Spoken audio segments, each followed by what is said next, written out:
Why did Aztecs eat their own sons? Aztec men took fatherhood to the extreme, so much so they even cut their own bodies to sacrifice blood for their sons. But fathers also sang to their sons and educated them to a degree seen nowhere else in the world. Because good parenting was an investment, believed to create magic that lasted even after death. Because the dead needed the living to continuously bury food to make the underworld enjoyable. In return, the dead channeled magic to the living that could be used for farming and combat. For this reason did Aztecs not only breed many sons, but adopt them too. However, since few men wanted to part from their sons voluntarily, Aztecs turned to the enemy. Aztec fathers would make weapons specifically designed to catch people without causing lethal damage. A great weapon for this was the magwahuitl, a wooden club with obsidian glass blades. These were too small and breakable to cut deep, but perfect for destroying the legs, making foes trip and unable to run.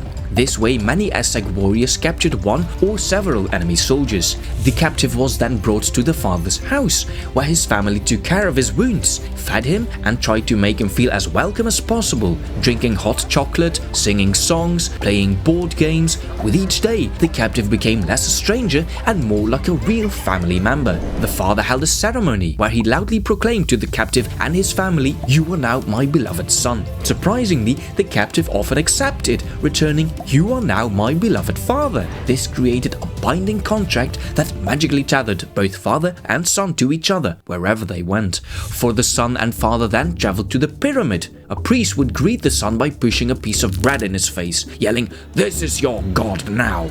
Just minutes later, the son would be human sacrificed, but not before the son turned to the crowds to give a speech.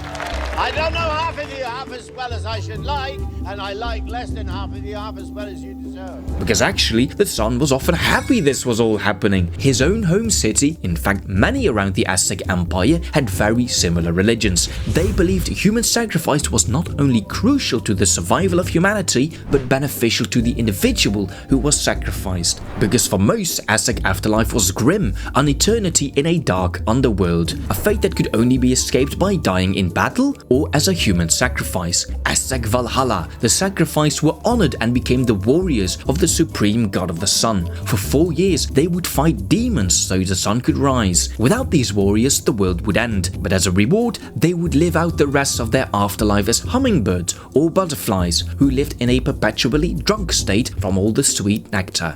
This the adopted son might be imagining as he boasted of his own city and his battle achievements. His adopted father stood next to him with pride and perhaps tears in his eyes, because he had truly grown to love his son.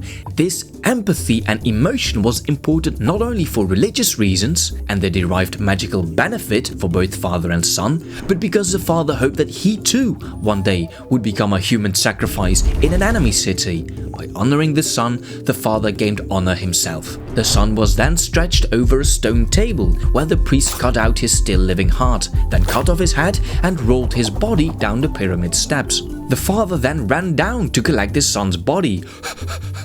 But here's where things start to get a little bizarre, for the father then carried the son's decapitated body home. His wife, meanwhile, was preparing a stew and had invited all of the friends and family over for a very special dinner.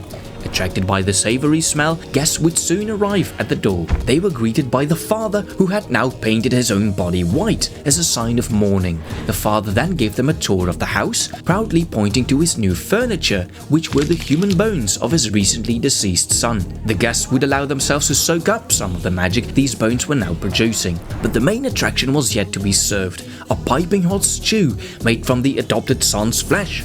All ate with delight, except for the father, who just stood there, painted in white, mourning for the loss of his adopted son.